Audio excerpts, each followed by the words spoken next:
Will is hoping to find out by joining the Loveland Frogman in hardcore pounding.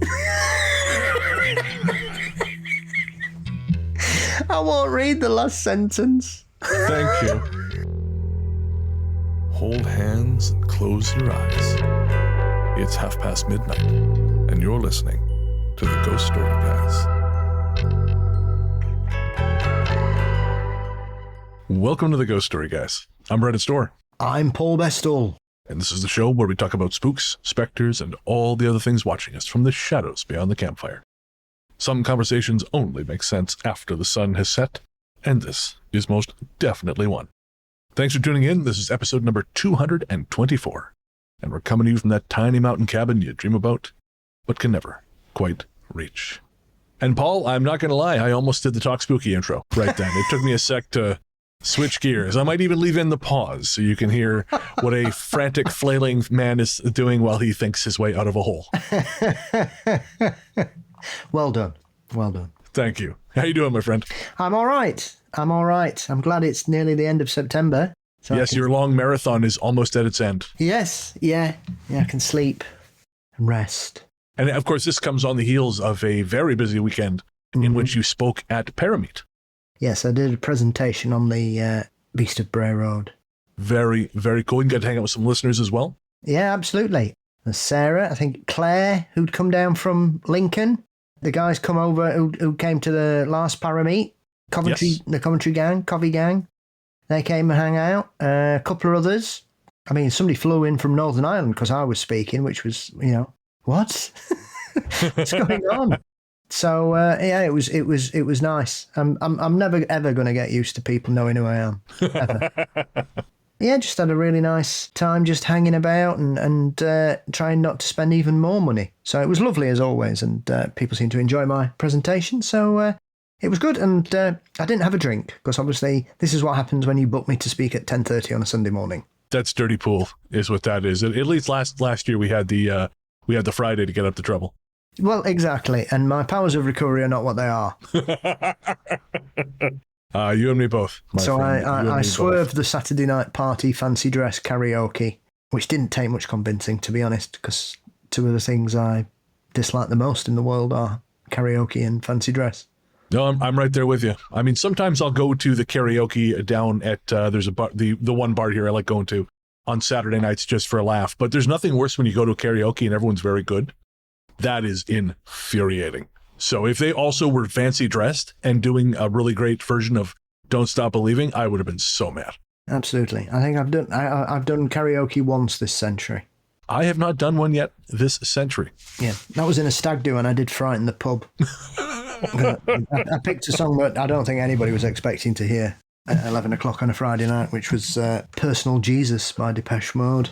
Okay, the next time I'm able to get over there, I'm absolutely putting some white wine in you, and which sounds like it's going in a much different way than I'd intended. But anyways, you're going to drink some white wine. Let's rephrase that.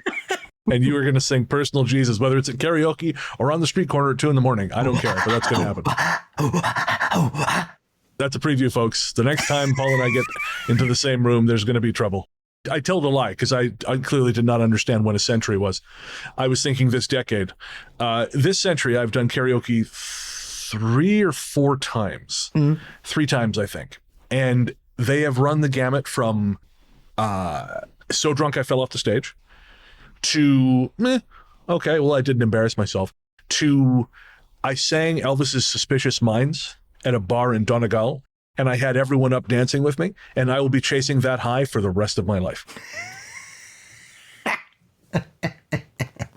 If you'd have sung Elvis in front of me, I'd have been chasing you. Thank you very much. Before I get too far into the tangents already, folks, this episode we're going to be rounding out our Canadian series with a look at the Maritime provinces. So Nova Scotia, New Brunswick, and Prince Edward Island. Unfortunately, Newfoundland gets the miss on this one, and the territory is going to have to wait until next year.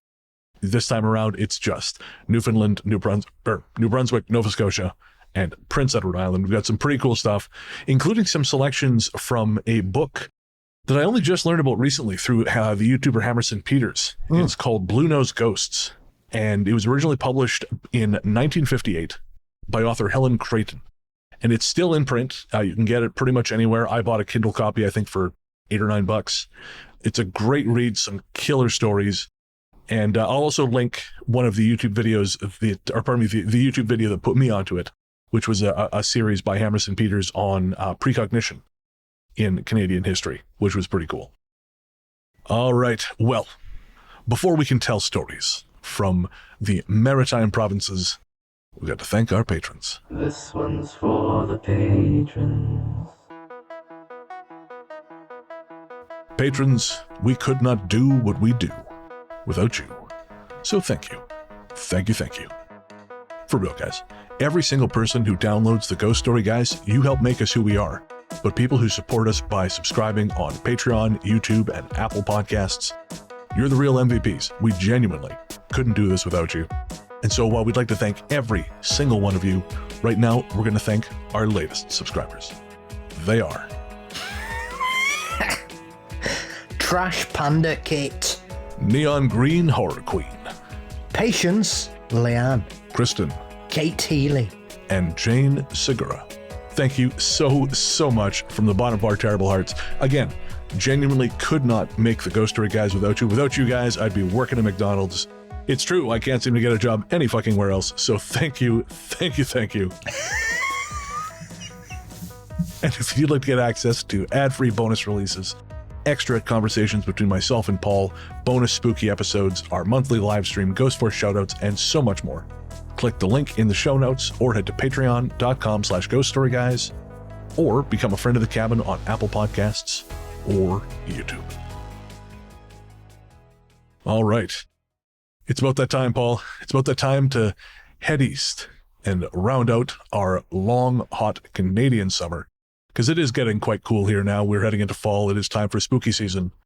And so we enter into spooky season with Maritime provinces right after this break.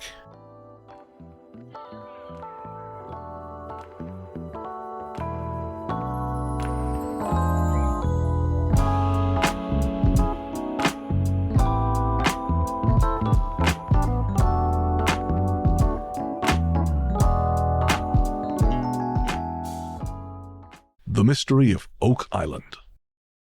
And as I mentioned, the book Blue Nose Ghosts is a fabulous resource for maritime stories, and we're going to be pulling from 2 chapters on this episode, the first of which is this Oak Island story. And I mostly put this in here because I want to hear Paul talk about the Mystery of Oak Island, which he will be doing here shortly. The most famous spot in Nova Scotia for treasure digging is Oak Island on the southwestern shore. Immense sums of money have been spent in trying to solve the mystery of various wooden platforms placed beneath the sod by men of an earlier time. For this island was covered with oak trees at one time, and there are supposed to be oaks where Captain Kidd buried his gold. Having heard of an iron tackle being found on a branch of an oak tree years ago, one of the local men decided to go out and see what he could find. Friends went with him. They were digging and had just struck something when they saw a boat rowing in with 8 oars, 4 on each side. Knowing by their dress that the men were not of this world, one of them spoke, and the object their picks had touched vanished before they could see what it was. One man said, "My brother was digging on Oak Island once, and he got so far and had to quit. The next time he went back, a man in a red coat came to meet him. He said, 'You're not digging in the right place,' and he disappeared down the very hole where he'd been digging." Again, on December 1st, 22 years ago, a party of us went digging on Oak Island. We heard a noise like a heavy fence mallet hitting the ground with a hard thump. It began 100 yards towards the shore and kept coming nearer and nearer. One of the men broke his shovel and spoke, so we had to leave. We'd begun at 12, so we went to bed till 4 and went out again before daylight. We got 5 feet down in hardpan, and we found 7 or 8 live frogs. We could never understand how they got there where the earth is so hard and dry. As we dug, the treasure seemed to go further down.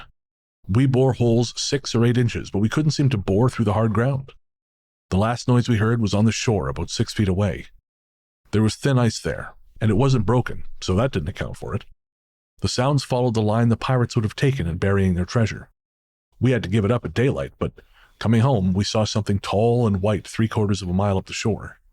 It went up the field and disappeared. In the middle of an afternoon in 1950, my wife saw it again in the same place. It was like a tall white pillar. My brother wasn't the only one who has seen a man in a red coat.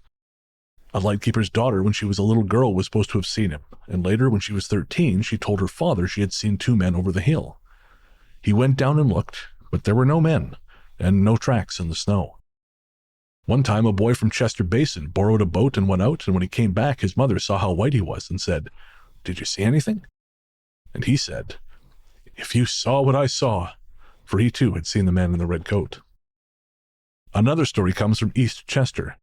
20 years ago, a fellow named Mills came and asked me for the loan of a boat to get some clay, and he wanted to go to Oak Island for it. I said it wasn't clay he wanted, but the treasure, and the man admitted he had a mineral rod. After a while, he came back, rowing for all he was worth, and as white as a sheet. He said, "I went out there and I had the mineral rod, and first thing a man spoke to me, and here was a soldier with a musket on his shoulder, and he said, 'You're in the wrong place.' And he took me to another place and disappeared." But they went out again, Mills, who had seen the soldier, and a man, and a boy. They started to dig, and before very long, on the other side of the island, was a sound like a man with an anvil driving fence sticks.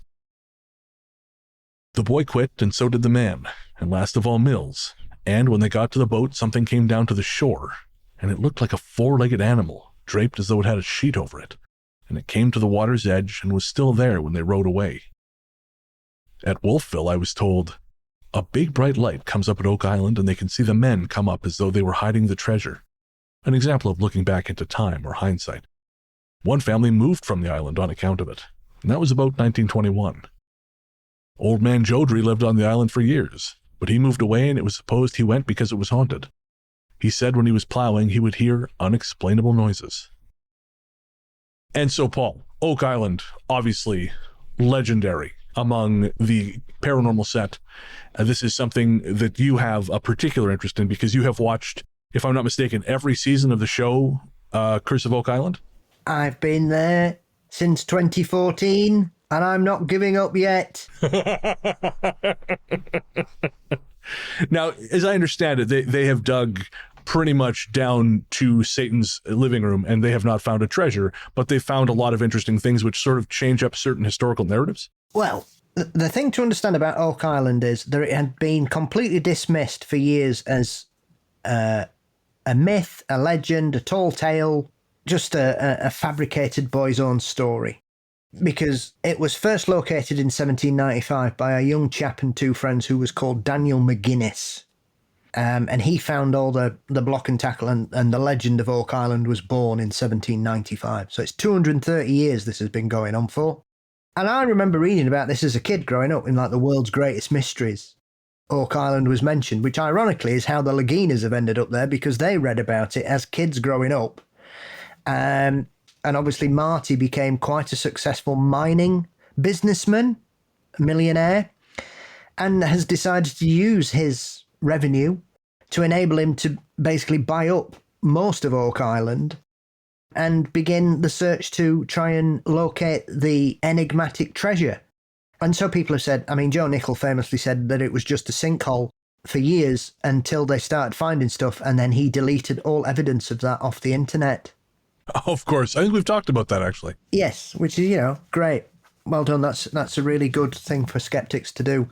And so while some people think that it's not true or it's just whatever, you only have to look at it in the prism of what they've discovered. And they've found incredible things. I mean, people say, oh, they haven't found treasure. I mean, they found stuff that shouldn't be there. No ifs, no buts, no maybes. I think the oldest piece of wood that they've had carbon dated from there dates back to 650 AD. Holy shit. There's coins from all over the world on there. There's barter tokens. There's beads from Venice. There's things there that suggest something was going on. Quite clearly, something has happened. I remember a few years ago, they were doing an excavation on what is Smith's Cove, that they call it. And they discovered an old harbour that had just essentially been completely buried. They keep finding pieces of wood that haven't been saw cut, because obviously they used to use a different technique till about 1820 or something. So there's a lot of evidence that suggests that there was clearly somebody there. What there isn't any evidence of is who it was.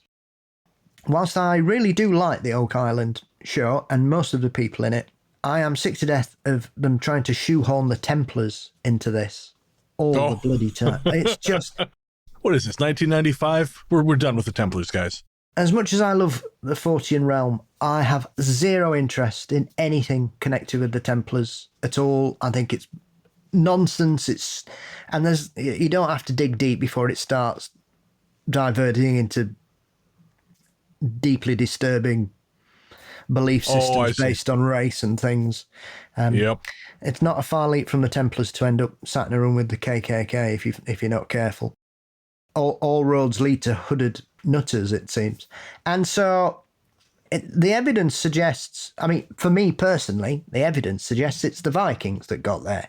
For me, I mean, we know they were in Newfoundland. That is without a doubt. Christopher Columbus did not discover the New World. Right? Let's stop talking shit. The Vikings got there in the 9th century. No ifs, no buts, no maybes. It's a fact. Okay? So they keep saying, oh, well, the Vikings went to Jerusalem, so they must have met the Templars and taken them there. But this is all based on the fact that, do we believe that the Holy Grail's real? Do we believe they are? Because the Knight Templars theorists suggest that the treasure that's on Oak Island is the Ark of the Covenant, the Holy Grail. All religious artifacts that were taken. I mean, the Ark of the Covenant story always makes me chuckle.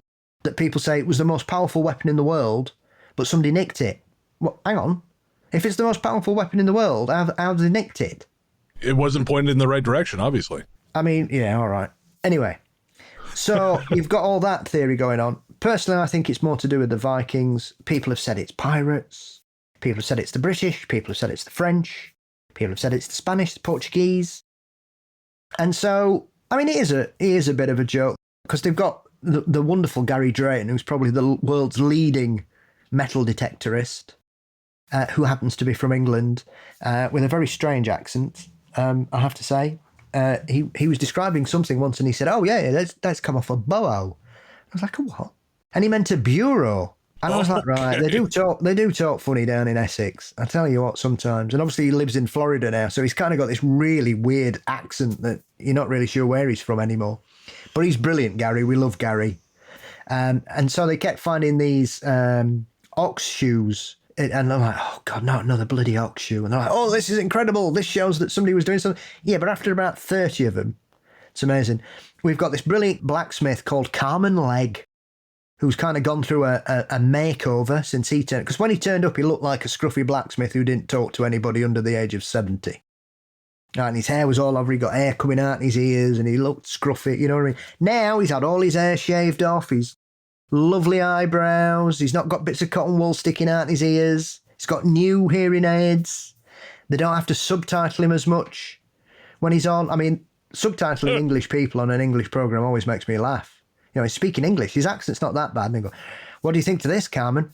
Well, it looks like this could be some kind of medieval ironwork. And it'll tell you, I can hear what he's saying. He's from Canada. You know what I mean? But then he'd say something else and there's no subtitles. Like, what is going on? Are they playing with us here? What is happening? So you can have a conversation and the subtitles come and go. I really feel for people who have to use the subtitles because Nick and I have been watching Peacemaker season 2. And the way we watch it is we just kind of have it on at the same time and we have a video call going. So I usually, because she usually has her audio up quite loud, I turn mine down. I just use the subtitles. But sometimes there's just no fucking subtitles. It's like they got bored. They're just like, well, you know, this is really, my fingers are killing me. I'm going to take 5. I'm sure no one will need to know what this important fucking dialogue says.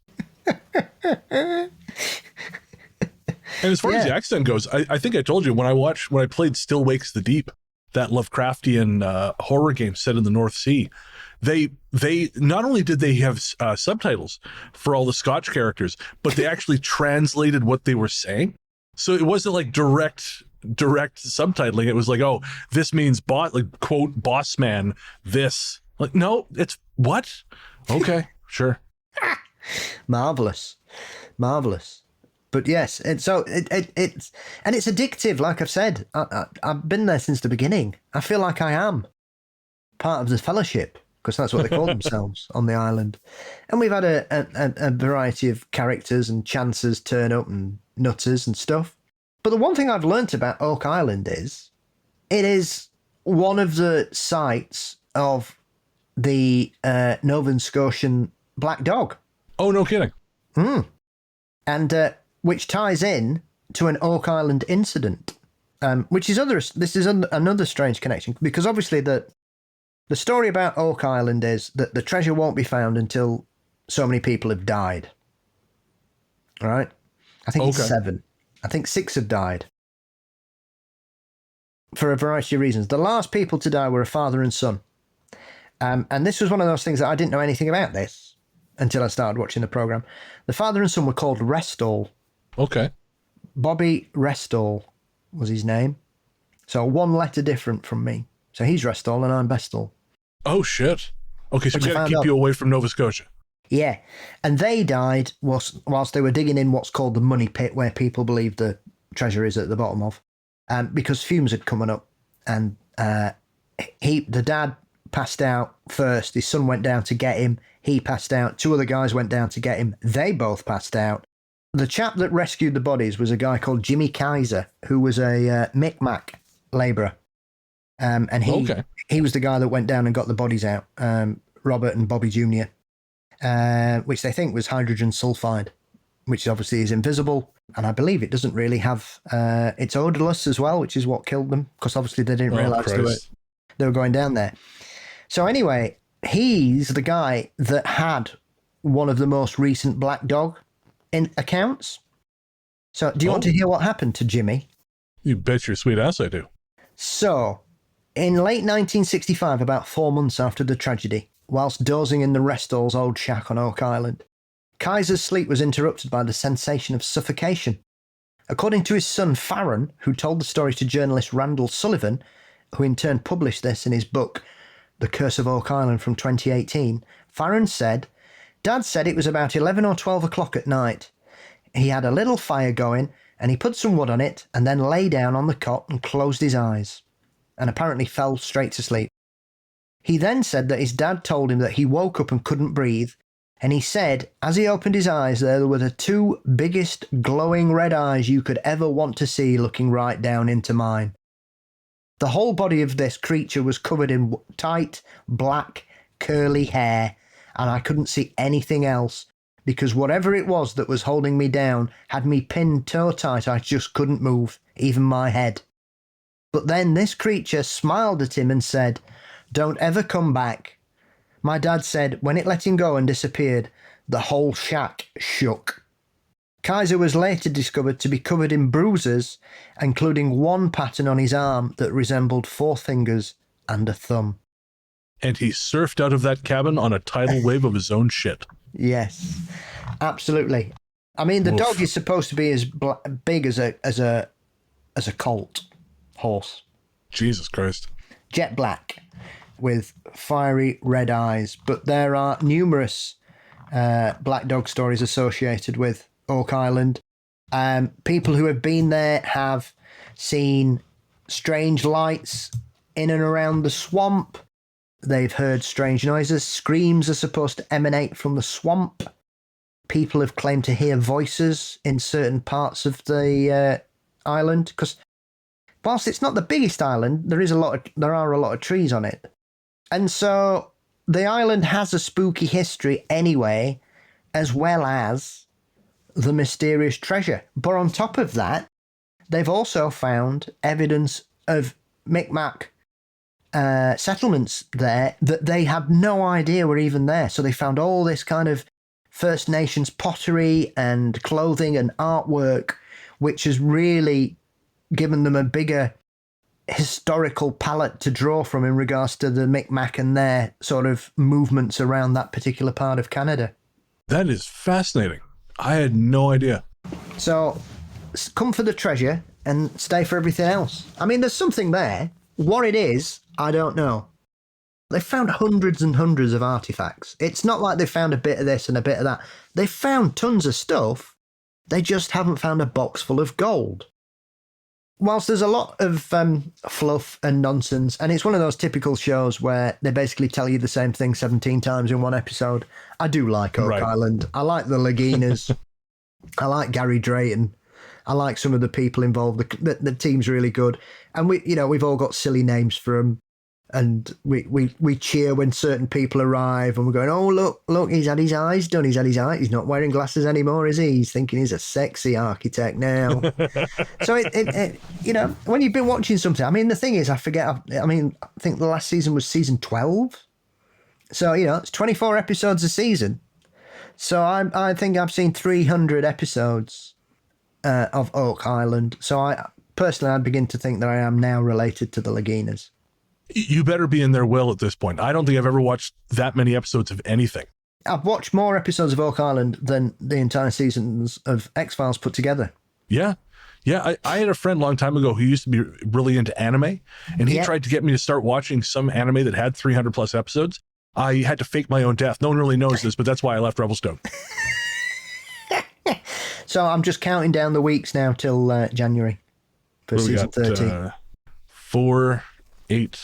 14 12? weeks. Yeah. 14 weeks. So it always starts here. The first week of January, we get a double episode. Whoa, double Oak Island. All right. 14 weeks and counting. Starting now. Now we have a pair of stories from Moncton in New Brunswick. Watching. One night, when I was at work housekeeping, the building was closed. My supervisor told me my co-worker was sick and I had to clean up the women's bathrooms. Whilst I usually love cleaning the bathrooms, I'd noticed an eerie feeling when I'd stayed alone in the building before. I'd feel heavy, sick, and somehow always see from the corner of my eye a man walking by wearing a grey suit. But that night was different. After cleaning one of the stalls, I walked out of it and turned into the next. Bending down to clean the toilet, once again I could see something in the corner of my eye, but this time it looked like a woman peeking her head down, looking at what I was doing. Her features weren't clear. All I could see was that she possibly had long or medium-length black hair, and she was very pale. When I looked back up, she was gone. I shook it off and went through the night like nothing had happened. A few days later, and even more unwanted feelings of heaviness, my co-workers and I were talking and the subject of ghost came up. My co-worker told me that how 3 years ago, when the land was being cleared away for the building, the construction workers and contractors found the corpse of a woman. People say that they see a woman walking from stall to stall, possibly where she was found, and that she travels to the hotel on the 4th floor. I'll admit now that I'm super scared to work where I'm at, and I'm always at least a little on my guard when I walk into those bathrooms. I've sort of figured that ghost was just poking her head in to go, so you like doing this, hey? What's your deal? Yeah, well, I mean, John Olsen had a story from, I believe it's the Rio Opera House in Brazil. Okay. And their ghost there harasses the cleaners and tuts whilst they're working. You picky son of a bitch. Do it yourself then. Yeah, admonishes them for not doing a good job in their opinion, which is quite... I'd never heard of a critical ghost before, and now we've got another nosy cleaning ghost. I just don't think there's anything we've ever done in this show that's as scary as someone who enjoys cleaning public bathrooms. Yes, having cleaned many of them in my lifetime, more than I should have. I can't say it's something I'd ever want to do again. No, much like you, I've been a janitor. And at no point did I go, yippee, and skip into the biffy mop in hand. There's not much I've not found in a toilet. Especially in a pub, I can't imagine. Oh. You'll be amazed the amount of people who wonder, will a pint glass flush down a toilet? And the answer is no. Not with that attitude. I found all manner of things, and obviously famously told the... desperate man leaving pictures in the bathroom story on a previous episode. Oh, one of my favorites. All right, I interrupted you before you could tell your next story. Into thin air. My grandmother lives in an old 10-bedroom house from the turn of the century, and I'm unclear as to whether or not anyone has died there. But I have seen the same apparition on a couple of different occasions in that house. There is a room on the 2nd floor, which my cousins and I call the Red Room, because before we were born, my grandparents had a bright red carpet put into that room. When we were kids, the room wasn't slept in. It was only used for storage, but we did love to play in there. And when I was a teenager, the room got cleaned up, and we started sleeping in it.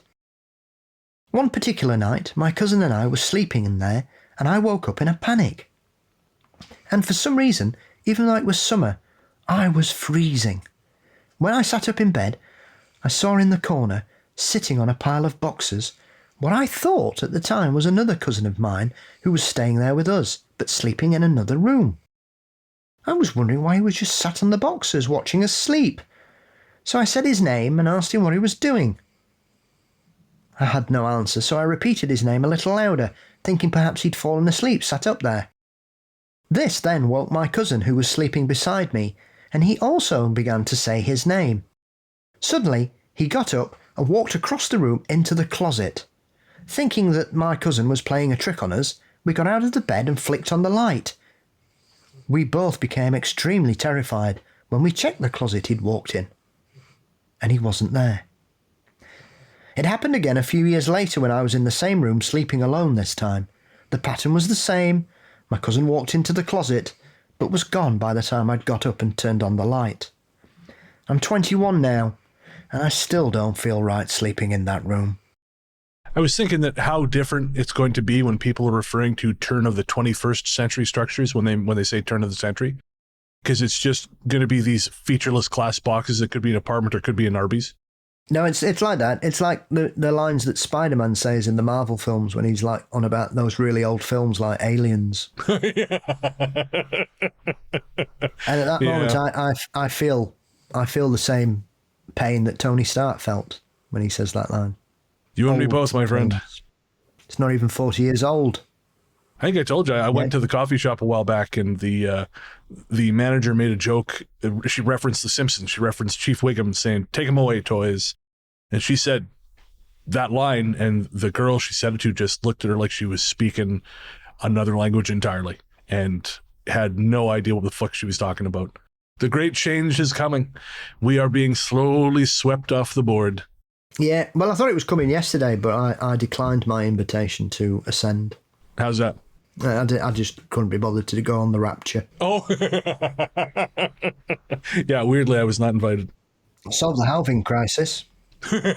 I don't think it would, quite frankly, because if people have to actually act in a Christian fashion to be raptured, most of these folks ain't going anywhere. Maybe it'll be like that audition I had for Deal or No Deal, where they called all these people's names out and they got them all really excited and they said, "Come on, follow us." And they went. And then they gave it 5 minutes and closed the doors and they went, "Right, that's all the losers out. Congratulations, you're all through to the next round. They're all going home." And those people were all shot.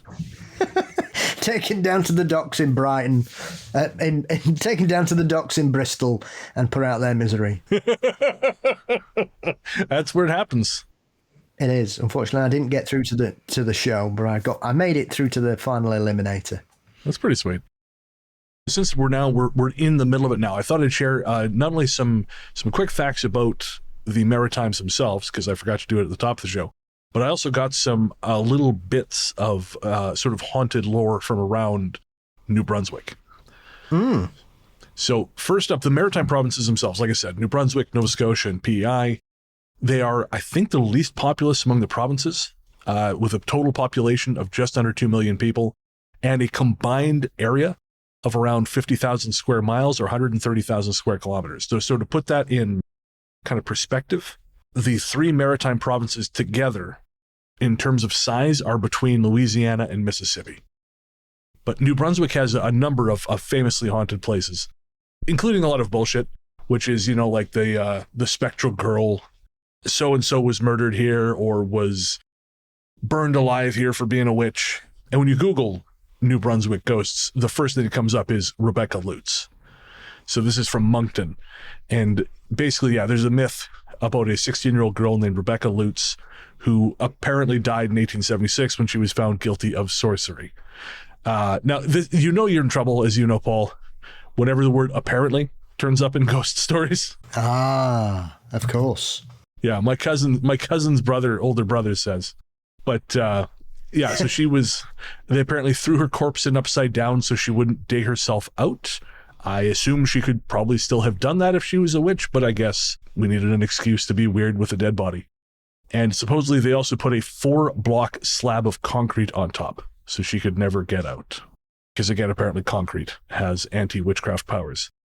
And I should mention, this comes from mynewbrunswick.ca. The next one was the Capitol Theatre in Moncton. And apparently, there it is. When this building was operating as a movie theater, a girl fell down the stairs and lost her life. Her apparition wanders behind the ticket booth at night. A volunteer firefighter whose name was Alexander Lindsay lost his life in 1924 when the main stage fell on him while fighting a fire. And supposedly his apparition sits in one of the seats in the auditorium, and he is known for causing cool breezes to blow through this theater. Do you know why New Brunswick's called New Brunswick by any chance? Tell me. It's named in honour of King George III of England, who was the Duke of Brunswick. And when we decided to look after it for a bit, we named it New Brunswick in honour of him. And obviously most people will know King George III as Mad King George, as in the madness of King George. So that's who New Brunswick is named after. That's why New Brunswick likes to party. I'm just making that up. I know very little about New Brunswick. All the cocktail bars I found were from Nova Scotia, but I'm sure they have them in New Brunswick as well. Absolutely. The king would be proud. So there you are, yes. A slight connection to one of Britain's more mentally ill monarchs, and we've had a lot. I mean, the inbreeding doesn't help with that. Allegedly. This next story is from Nova Scotia. It is called The New House. When I was 7, my parents split up. My mother, 2 brothers, Brunkle, an uncle that was like a brother, boy, I hate that word, and myself all moved into an old farmhouse that family friends used as a summer home in Cape Breton. The house was like one you'd read about in a book, well over 200 years old and beautiful. It was on its own private beach, an orchard, and had a fish pond. Sounds like a dream, right? Wrong. It was a nightmare. My mom has always been part of the paranormal world. She's communicated with ghosts and had visions, but in this house, we all saw stuff. It started in my room. The first few weeks, I heard something by the bed. I slept on the day bed across from the queen-size bed. The big bed was the scariest thing in the world to me. Every morning, my mom would come into my room to wake me up, and every toy I owned would be lined around the edge of the big bed. Then I would wake up to the bed torn apart, and then the bed would be packed up like it was freshly washed. Every morning. After that, I moved into my brother Adam's room so I wouldn't have to sleep in a room alone. The first night I slept in there, I heard whispering, so I told Adam to shut up. He was downstairs asleep on the couch with my mom. She was reading. I went to sleep ignoring the whispers. That morning, I saw scorched handprints on the chimney pipe in the corner. I ended up in my mom's room after that. But strange things continued, like the cellar door opening and shutting, lights flickering and waking up to furniture and household items in different places. We tried our best to ignore it. Until that December, the house had a wood stove with a glass door. I'd sit by it before bed to warm up, but that night I saw a man in a big coat walking in the kitchen. I turned around and there was nobody there. When I woke up that morning, there was a footprint on the inside of the glass, too big to be my mom's or mine, and too small to be my brother's. Recently, my mother told me that she used to see a little girl sitting on the banister. My mom would blink or look away for a second, then find one of my shirts and a pair of my pants in the same spot. We asked the owners of the house. They got the house for less than $5,000 because the family who lived there all died in the house. What? The father killed his... I mean, it's not funny, but this is kind of burying the lead on this one. The father killed his wife and himself, and one of 2 daughters killed herself. The other is still suffering at 95 years old in a rest home in Dingwall, sweet woman. But the footprint is still in the house almost 13 years later.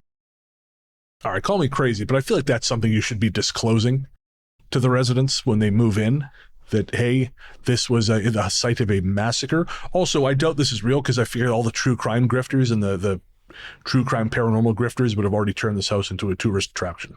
Well, nobody's searching for the Doodler, so you never know. The Doodler? Yes, the gay serial killer from 1970s San Francisco. What's the connection? I'm just saying nobody's looking for him. So maybe this was a murder house and nobody's aware of it. Sometimes they tend to flock to the more obvious cases and some of the great ones get overlooked. Might be one of them. Might be a pile of bollocks. I thought I was having a stroke. I thought I was having a stroke, and there'd been something about doodles in there, and I'd just forgotten it already. No, you're not having a stroke today, son. I'm a qualified first aider. I would know. Fabulous. Oh, that's a relief. Let me tell you. Bit hard to do chest compressions from here, but we'll try if we need to. Yeah, you know what? I never put the deadbolt on in my apartment just in case. I'm a man living on his own, you know, just in case. You never know when someone's going to have to get in here. Absolutely. And rescue the pigeons. Bless the pigeon. I tell you, man, I paid $300 to have that balcony cleaned, and I threw out the little nest, not the nest, but the planter they'd been kind of laying their eggs in. You know, there were no eggs in it at the time, obviously. And no, they just live here. They still live here now. They're back to shitting on everything. I'm sweeping it up as fast as I can. We're in a competition. Can they shit faster than I can sweep? And the answer is yes. So far, the answer is yes. Keep at it, baby. I have to, because I can't afford $300 every 6 weeks for someone to get on their hands and knees and clean the damn thing. That's when you need an OnlyFans. Only Brens. Yeah, I don't think that would work. I think you'd be very popular with the bear fraternity on OnlyFans. But please continue. No, that's okay. No, thank you, but no. He's just killing himself, folks. He's on mute, so you can't see it, but he has amused himself. I don't think I've ever seen him laugh this hard. He's still going. Go for it. Yeah, I bet you laughed so hard you woke up Theo. No, he's just looking at me disdainfully. That's fair. Give him one for me too, Theo. Obi-Wan. I was 16 at the time, 10 years ago, which is hard to believe. I was walking in the woods behind our fire station, and I lived in Nova Scotia at the time, and the community was about 600 people. When I was walking through the woods, I came across an area, but I don't remember the real size of it, but inside of it, everything was dead. There seemed to be black and white fungus everywhere, and nothing was moving in it, not even any bugs. When I stepped inside to look around, I began to feel this horrible chill run up my spine, so I booked it out of there, running back into the woods towards the fire hall, and took the long way home. Normally I'd go through the woods, but not today. Nothing else happened for about a month, and then one night I was waiting outside for my friends to pick me up. I could see the yellow eyes that seemed to look like that of a deer for a moment, so I didn't mind it, having been used to see them out there. I flashed my flashlight at it, and yet I didn't see anything, so that kind of freaked me out a little bit, and I began to back up towards my desk as it was the only source of light in the yard. I kept looking around thinking maybe I'd seen a coyote, but then I got the same feeling up my spine as I had when I'd stepped into that strange dead area earlier and saw something coming up the driveway, and I could hear the rocks moving as it did. I was so scared to move, but somehow had the sense to call my friend and tell him to gun it, that there seemed to be something in the yard with me, and it was getting closer.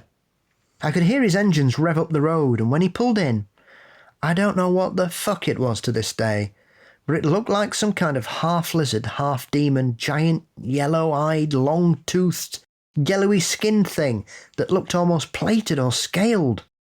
I jumped in through the back window of his car and felt a thud as he said that it had swiped at the car. He gunned it up the road because we didn't stay around to find out what the hell that was.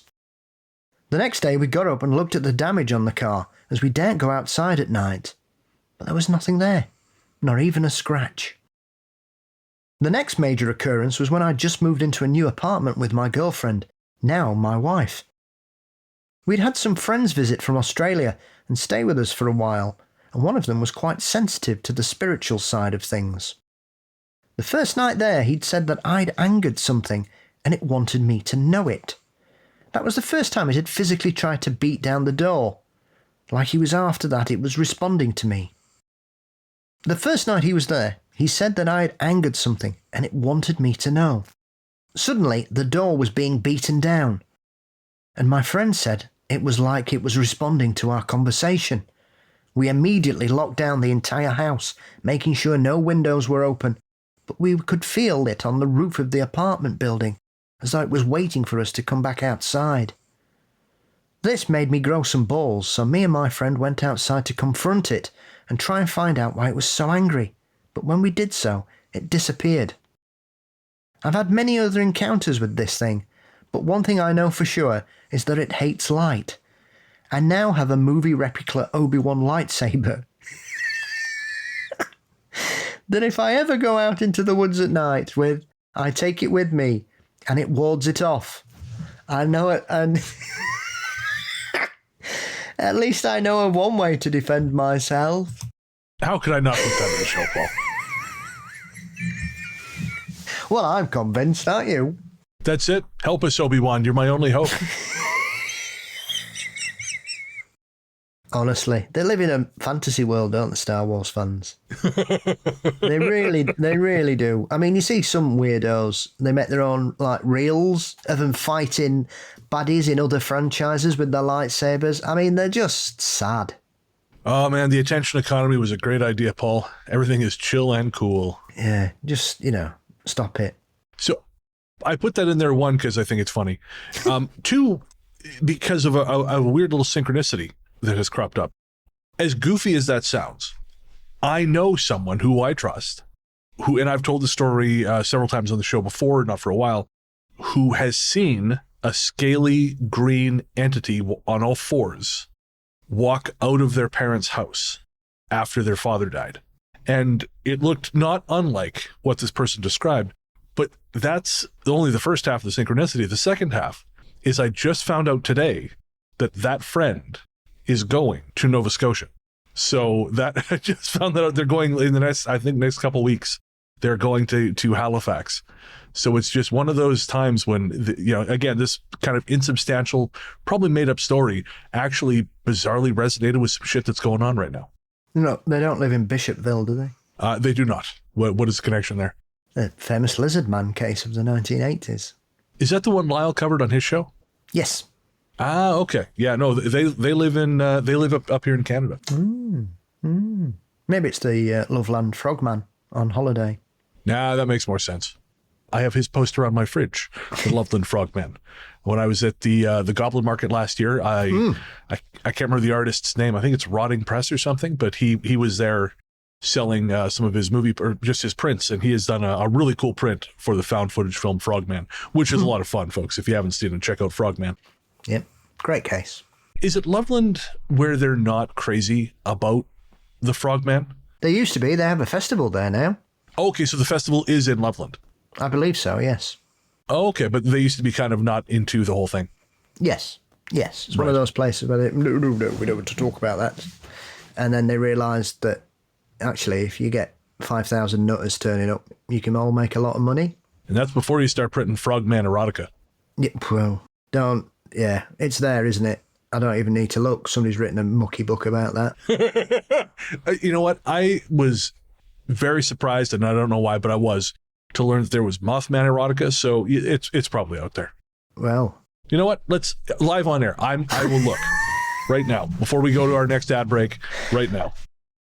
All right. So I got this is an article from Pajiba by Kaylee Donaldson titled, "I just read this book about a housewife who has sex with a hot frogman, and now I have to tell you all about it." There's some right weirdos out there, isn't there? I'm just going to, okay, I got this. This Kaylee sounds like a fantastic writer, so I have to read you the first sentence. "If you follow my work, then this won't surprise you in the slightest, but I have a deep and abiding interest in what is academically known as monster fucking." So the book is Mrs. Caliban by Rachel Ingalls. It is from 1982. So this is not a new phenomenon, apparently. But yeah, there you go. Learned some stuff today. We could spend a lot more time. Okay, one more just because it came up. I found two for you. Okay, hit me. Okay, so the first one is fairly normal, and this has only recently come out, so it's still hot there, okay? Kissing the Frogman, a possessive alien warrior romance from the Deep Claim series, book 1 by Diana Moon. So you can read that one. And, of course, an author we've mentioned many times on this show, Chuck Tingle, Brennan, has written a Frogman book. Are you ready for the title of his book? When it comes to Chuck Tingle, always. "The Loveland Frogman gives the best accounting advice and head I've ever gotten." Bless you, Chuck Tingle. It's hit. Do you want me to tell you the tell you the story? Because this just goes from. Fuck it. Let's do it. Will is a food blogger who adores his life on the road, but his trip to Ohio is already mired in disaster. Turns out that Will has been less than detailed with his taxes, and now the IRS is giving him 24 hours to fix his mistakes. Will finally finishes, but must now forego his planned restaurants for a local diner down the road. It's here that Will meets the Loveland Frogman, whose real name is Norto.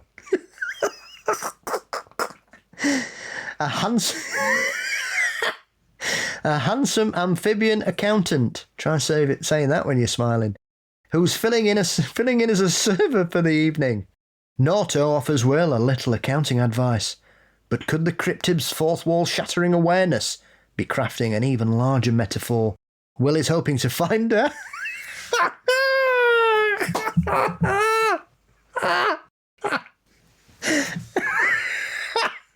Will is hoping to find out by joining the Loveland Frogman in hardcore pounding. I won't read the last sentence. Thank you. Thank you. All right, well, we're going to give everyone a second to cool down after all that steamy prose. Sexy take talk. Another quick ad break.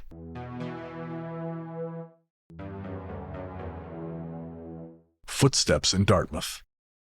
I first noticed strange things in my house when I moved in 17 years ago. It's just a small, older bungalow not far from the harbor. It all started with footsteps in our unfinished attic.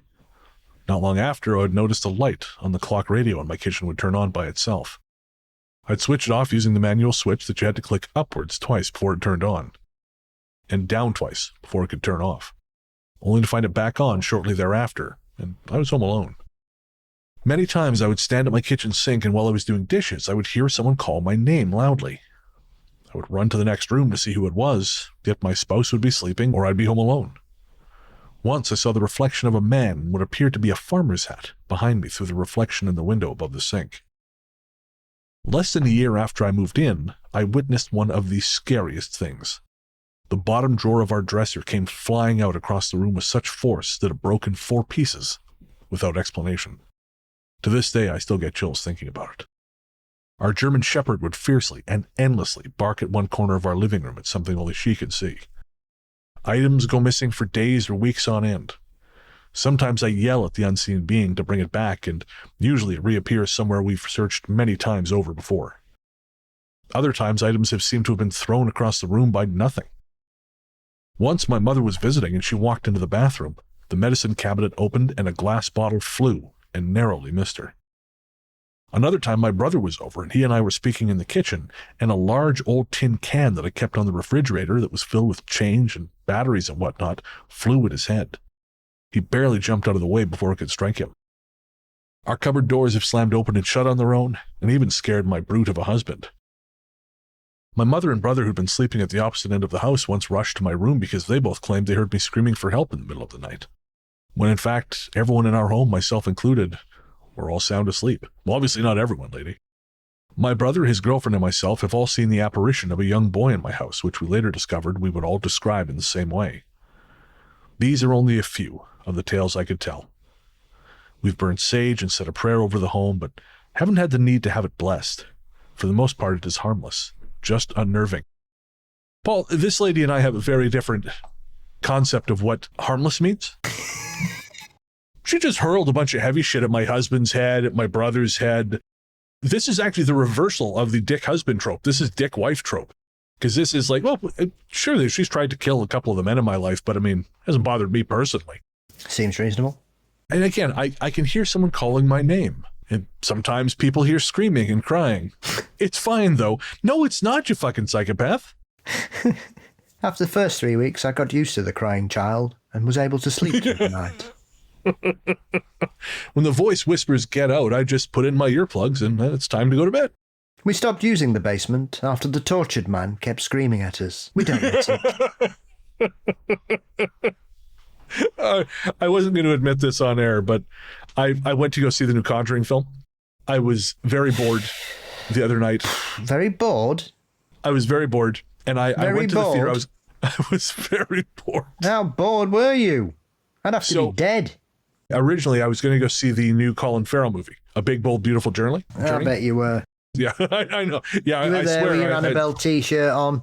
I know you. That's right. My Ed Warren mask. hanging around the sweet aisle, were you? Well, I didn't want to say it, but I'd be proud. Anyway, continue. But yeah, so I was going to go see Big, Bold, Beautiful Journey. I fucked up the time. So I got there and I was like, shit. Okay. What else is playing? I've seen literally everything else. I was talking to my mom the other day. She hasn't been to a movie theater in 40 years. I've been 80 times this year. I've only been 5 times. You got those rookie numbers. You got to pump those numbers up. But so I was like, fuck. Well, I guess Conjuring is literally the only thing. So, okay, fine. Fuck it. Fine. So I bought the ticket. And it's better than the third one, which is, a low bar. The ending is terrible. And of course, the greatest sin is that, like, I can get into, what's her name? Vera Farmiga and Patrick Wilson. They're so likable on screen. They're great. I can get into them and I can be like, okay, I'm just going to try and separate what I know about the Warrens from these two people. And that would work, except because it's meant to be the last film in the series. The credits, which I walked out of because I'm not watching it, it's just this hagiographical tribute to the fucking Warrens, the real life Warrens, which is super gross. And folks, if you don't know why, look it up. Ed Warren was a sex pest. She enabled him. They were both con men. They were admitted con men. They were garbage. I saw I saw Luke trying to have this argument with someone on Threads the other day. I was like, why are you doing this? I don't argue. I just tell people to fuck off. Yeah, that's what I would have done as well. But the reason I bring it up at all is it all starts off with a haunted mirror. The Smurl haunting. Exactly. What do you know about the original Smurl case? I think that this is one of the easiest explainable hoax cases of the late 20th century. Do tell. Well, the timelines don't match. They're not very nice people, the Smurls. Okay. I'll tell you something. There is a video on YouTube from a show done in 1988, 89, which features the Smurl family, the Warrens, everybody else, all their neighbours and the people that lived in the house after they'd moved out, and Joe Nickel. To say it's a cavalcade of characters would be an understatement. Their stories don't stack up. I mean, the thing as well is that one of the key aspects was that the children were being touched in their sleep sexually. Oh no! That was proven. No. That was proven to be one of the family. Ugh, and he said gross. He was doing it for a laugh. Okay. I mean, you've got things like because obviously they went to the press first, and then the Warrens turned up, and they said, "Right, we're sick of this. Don't want to do anything." And then 6 months later, they released a book and then signed a deal for a film. And then the Warrens and the family fell out because the family weren't getting enough money. Because the book deal they'd signed, they had something like 5% royalties and the Warrens got 80%. Because they didn't control the story anymore. So they fell out.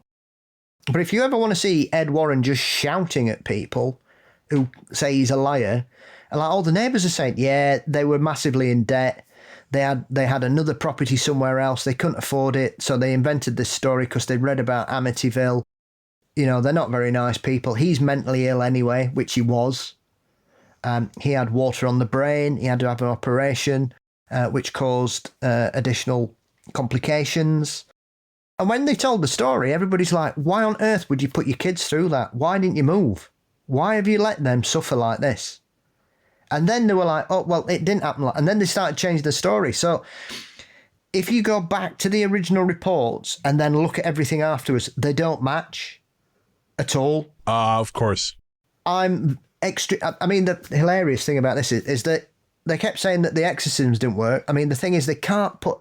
One priest came forward and said, oh, yeah, it might be. But he's one of those priests that worked with the Warrens. Like the guy from Amityville, who claimed he'd done this and he'd done that. And then when they checked, he'd not actually done any of it, but he told them he did. He never visited the house and all that shit and got attacked by flies and all that crap. Or his car blew up or anything. Nonsense. You know, or that bit where he's like on the phone to him and the phone stops. Well, put the phone down, just go round, dickhead. You only live about a mile away. Don't go, oh God, what's happening? Ah! I don't know, walk round, mate. Take you 15 minutes if you try. Even Rod Steiger in that condition, I'm sure he could have made it. Anyway, and the Smurl is basically a really shit version of the Lutz story, in my opinion. Right. I don't believe any of it at all. I don't believe any aspect of it. I think it's nonsense. And one of the things that always makes me laugh is they kept going on that the exorcism didn't work and it was carrying on. And so they moved out eventually and it didn't follow them. And then the people who moved in said, there's absolutely nothing here. There's nothing happening. So then they said, well, the exorcism worked. Well, hang on a minute. You've just said it didn't. And now you're saying it does? What are you on about? So if you go on YouTube and look for the Smurl haunting, Sally Jesse Raphael, it's 50 minutes. It's near enough the full thing. And it's basically the family and the Warrens just basically just saying things. I mean, there's one woman there who's turned up in the audience. She's got notes. She knows this case like the back of her hand, and she's just after him. It's rubbish. This is not true. None of this is true. You're all lying. And then Ed Warren just starts shouting. I mean, he starts shouting at Joe Nichol. To his credit, Nichol, he just sits there and shakes his head. He said, there's not one part of this story is true. And I know, Ed, you are a con man. We all know you're a con man. There's nothing. And he just starts shouting at him, which is a prime example of someone who is so used to shouting at people to get his own way. But Nichol, to his credit, and I'm not a fan of Joe Nichol in the best, I think he was quite offhand with some people and had a poor attitude towards certain people's experiences in general. And he was one of them. He jumped to any old, like I said, you know, Oak Island. He deleted all his points on it when it was proven not to be correct. Which is shit, you know. Own it. If you're wrong, hold your hands up, because that gives you more respect. It's people saying you were wrong and you admit you were wrong, and fine, fair enough. Just not dealing with it and removing the evidence that proves you're wrong is a shitty way to do it. And if it was on the other side, say the Warrens had done that, they'd be making hay out of it. You can't have it both ways. But his performance on that, it's well worth it. So if you've never seen it, and you've seen The Conjuring 4, God knows why, and you've decided that you clearly haven't had a stroke of some manner, watch that interview on YouTube. If you just put the Smurl haunting, Sally Jesse Raphael from the 80s, you will get the full show on it, and it is. When you watch that, if you think there's any truth in that story at all, then I think you're beyond help. Oh, 100%. I mean, for me, anything associated with the Warrens is automatically dismissed out of hand. But like I said, I'm not sure about it. Other than that, how was the play, Mrs. Lincoln? Yes. Yeah. So, anyways, like I said, there were parts of it that were fine, some parts of it that were trash. The ending is terrible. But the thing that really got me was it all starts, of course, with this haunted mirror that is probably like up there with. It might even be worse than Annabelle as the most sinister movie prop that we're supposed to believe someone bought just willy-nilly and thought, no, this isn't evil and cursed. It looks like a portal to hell. I don't even believe in hell. And if someone gifted me that mirror, I'd say, oh, that's a portal to hell, right? And we're just supposed to believe that the grandparents like, oh, it's so sweet. It's the most darling thing. I like how it snarls at you in the dark. I mean, the film is colossally successful. It's going to end up selling more tickets than the first film. So whatever I say, whatever we say is going to make no dent whatsoever. But, yeah, it was not good. Well, I'm surprised to hear that. I know. I thought you would be. I've only watched the first one. It's the only one worth watching, quite frankly. I didn't think there was much to that one either. Okay. Well, I managed to see it before I knew anything about the Warrens. So I just got to experience it as a ghost story, and I quite enjoyed it as a ghost story. I mean, that's another pile of shit and all. Oh, yeah. We don't even have to explain that the Conjuring house is nonsense. I was listening to the new episode of Where Did the Road Go? Or the new Patron episode. And they were talking to a guy who had done an investigation at Ohio State Reformatory? The famous haunted site in Ohio? Yeah. They charge $1,000 to do that there. $1,000 fucking dollars for each party to go and investigate that place. What a racket. Because people will pay it. That's the worst thing as well. They wouldn't charge that if they couldn't get it. Oh, yeah, the fella he was talking to, they paid it. I'm announcing that for only $500 a night, you can ghost hunt at my place. I will go to the Hampton Inn down the road, and you can look for ghosts. You want to play some Elden Ring, drinks. I got Diet Pepsis in the fridge. You guys can have as many Diet Pepsis as you want. $500 a night, plus a cleaning fee, about $250, but still cheaper than Ohio State. $500 a night, folks. Ghost hunt at Bren's house. Bargain. All right, so next up, we're going to share another couple passages from Helen Creighton's Blue Nose Ghosts. And this revolves around the phenomenon which she refers to as Forerunners, which seem like doppelgangers or Vartigers in some cases.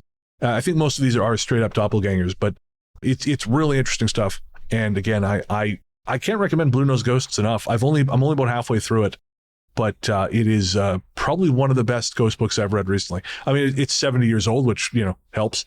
Yes, they did write them well in those days. They sure did. I mean, it's no I Banged the Frogman, but it's still pretty good.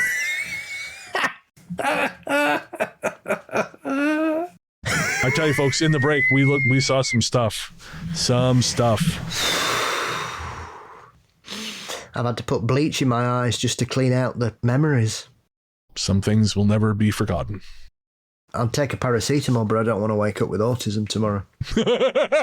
Well, maybe if you take one, you'll wake up without autism. Well, if I take it, maybe I'll get super autism. We'll be really good at math. We'll each take some Tylenol tonight before we go to bed. We'll wake up the math bros. Yeah, I'm all right at maths. Oh, well, fuck you. I frighten people because they'll ask me to add stuff up and I'll just tell them the answer.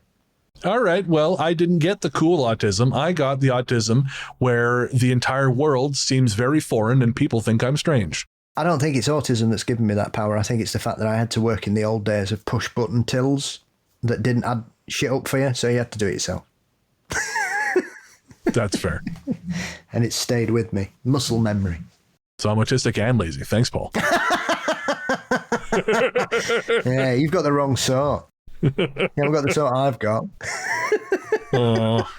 Well, tell us about Forerunners, Rainman.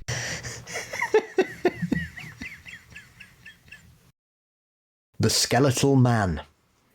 Although Forerunner is the usual name in Nova Scotia, these warnings are known occasionally as tokens or visions. Whatever the name, the stories run the same way.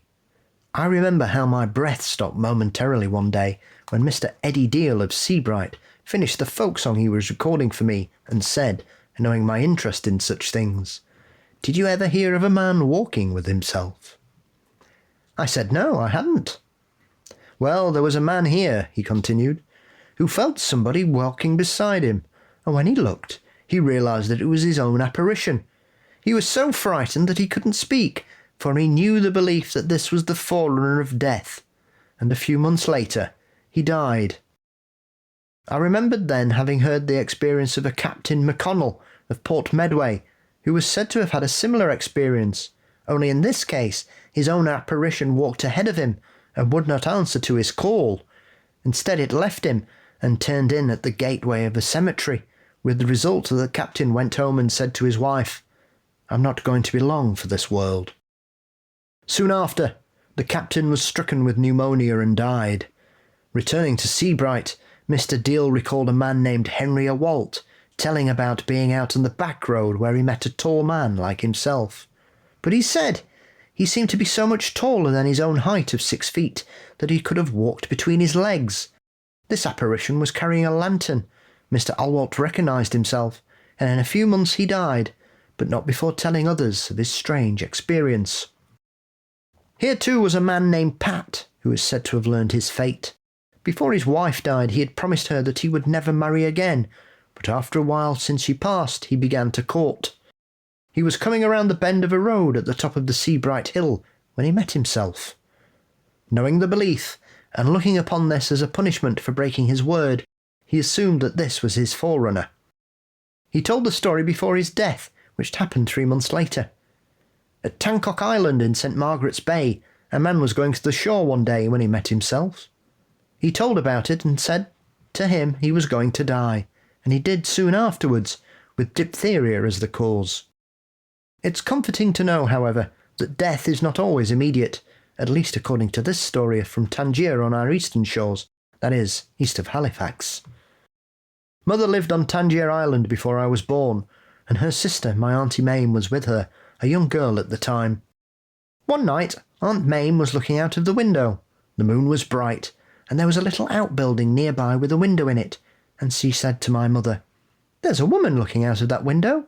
It's myself, and I have a baby in my arms." Mother went to the window and looked, and she too could see it. It was too far away for it to be a reflection, and anyway, Aunt Mamie wasn't holding a baby at that time. But 15 years later, when she died, she had a baby in her arms, and my mother recalled this incident. You know, it occurs to me that if I were to say to my wife, I will not make it to see the morning because I had actually seen my doppelganger, she would not think anything of it, because that is just the shit I say on the regular. I am such a drama queen that she'd just be like, "Yep, okay, honey." And then, you know, when in the morning I'd be dead, she'd be like, "Oh shit, okay. Well, I guess he was right this time." Well, it was like Spike Milligan's gravestone. What's that? It says, "Told you I was ill." We had the live show, of course, on Monday for patrons. And one of our listeners mentioned, I think it was Yana, mentioned the documentary Hearts of Darkness, which was about the making of Apocalypse Now. And I said in the show, and it's not inaccurate at all, that there are parts that are not a million miles removed from me when I'm working on something. I'm better now than I used to be. I'm more stable than I used to be. But there's some times where he's on the phone to his wife and he's just like, "It's all over. My whole career is over. This whole thing is falling apart. I should just fucking shoot myself." And I was like, yeah. When I was watching it with Nick, she sort of looked at me. I looked at her. I said, "Just don't say it. Don't say it." And then recently, actually, the day before yesterday, I rewatched the film The Accountant with Ben Affleck, which I really like. I did. Yeah, it's the first time I've seen it since knowing I was autistic. And so now I would say to someone, if you need to understand me, just like watch Hearts of Darkness and The Accountant. And that's pretty much it. I mean, without the kung fu badassery, of course, and without the the fame and millions of dollars. But like, you just want like the lunatic who lives in total silence. That about covers it. Boy, I love that awkward silence.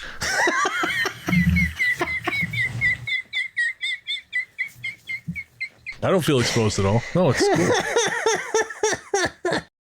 All right. Back to haunted Nova Scotia. This story of Forerunners is called Victoria Beach.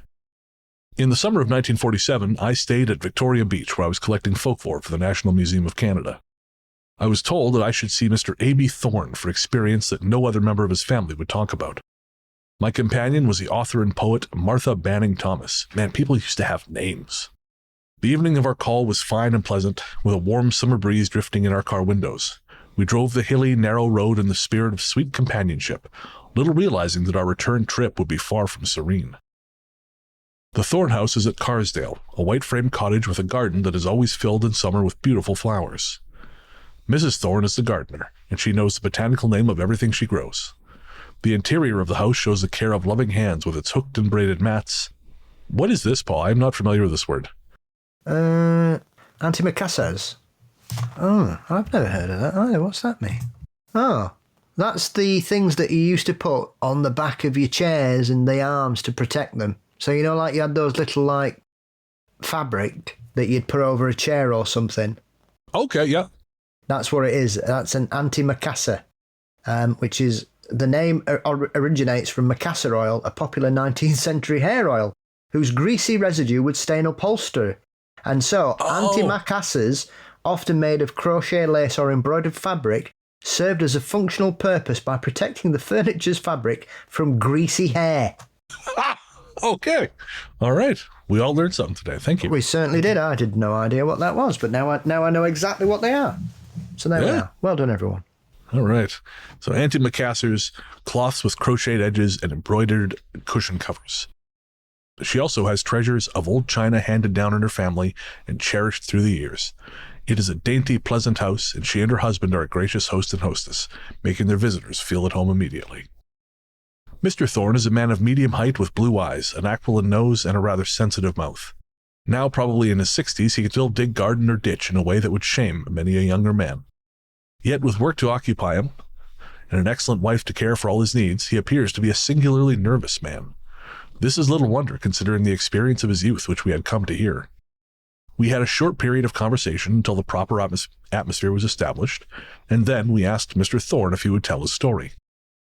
After a little hesitation, he began. "I hope I'll never have to go through that racket again," he said. "Well, I'll tell you, I had just come home from the States, and I had a friend whose name was Joe Holmes. We were always together when I was home, but Joe wasn't very strong. We were young men then, about 20, and one evening we were together and I had a letter to mail. We hadn't been drinking. I don't want you to think we had, because we hadn't. And we didn't imagine what we saw. At about 10 o'clock we took the letter to the post office. It was in the Riordan's house, the way people often have them in the country. I lived at Thorne's Cove, this side of it, and Joe lived 2 houses away on the opposite side. Well, we mailed the letter, and then we sat alongside the road opposite the house and talked. It was a bright night with a full moon, and it was too nice to separate and go home so early.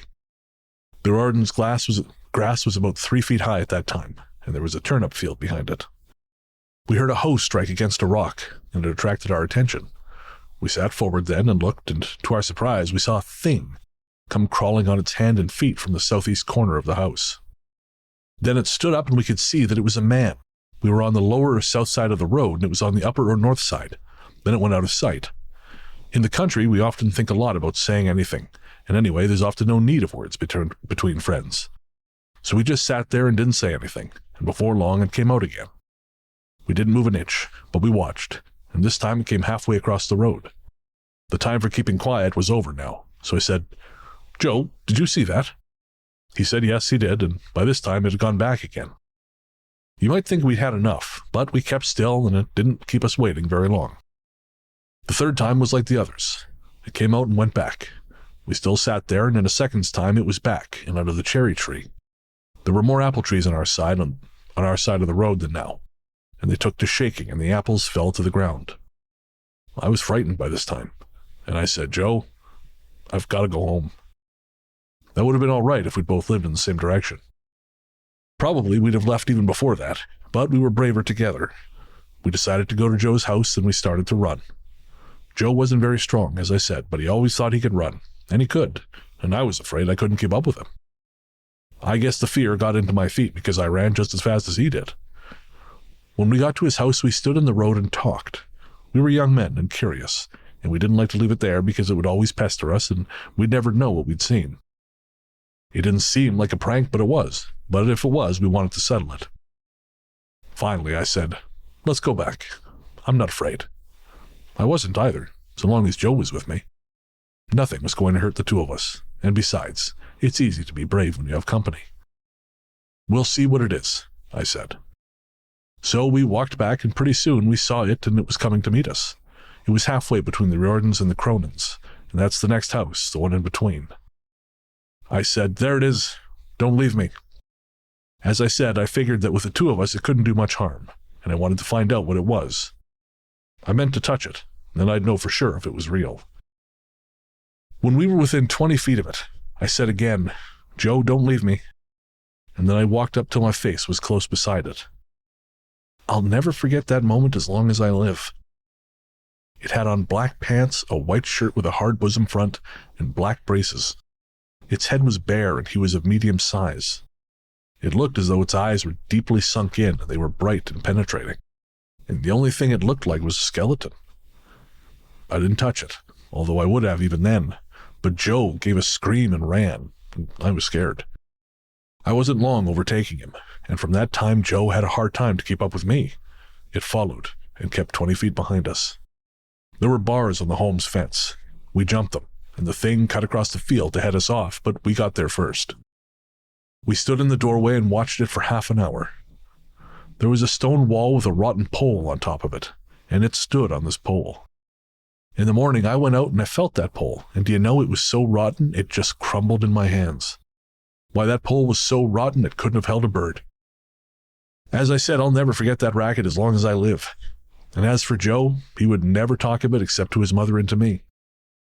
A year later, he was taken sick, and a while later he died, and he always claimed this was a forerunner for him. We were both sure it could have been anybody playing tricks because the moon was full and we could see everything as plain as in the day. Then a strange thing happened. Joe died of a tubercular throat, and he died hard, but he never rambled in his mind. It was always clear right to the end. But one day, not long before his death, Joe said to his mother, "My throat won't hurt me anymore." He was here and he rubbed it. The apparition had appeared to him. The pain had been almost more than he could bear, but from that moment it stopped, and he never felt the pain in his throat again. I sat up with him every night, and you know what he looked like when he died? He looked just like that man, for he was pretty well wasted away. Was this then the explanation? And had Joe seen his own apparition as he was to appear in death? Was that the meaning of it all? And that is such a sad story, Paul. Yes, absolutely. It led us. It tricked us. Yeah. Man, yeah. Oof. Glad we got our yucks out beforehand, because I'd feel bad saying anything about this one. Yeah. I suppose that's probably the one that seems to be the most powerful of those Forerunner stories, I think, because the rest are just, well, I just saw myself and then, I caught tuberculosis and died. But the fact that he's able to recognise the creature they saw and what Joe looked like at the end was the same thing. And I think if anybody's seen somebody who's suffered from a debilitating disease or something that wastes them away, it often does make them look skeletal in some extremes. So I can understand the comparison there. Oh, yeah. Yeah, no question about that. Horrible stuff. Well, that was dark.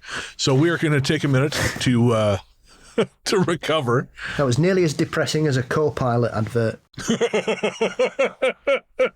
Oh, guys, we're not going to use your AI bullshit. Just stop. Yeah, especially with all the wankers they used to advertise it. Jesus wept. While we reflect on how great this technology is and what a fantastic direction society is headed, we have one last ad break.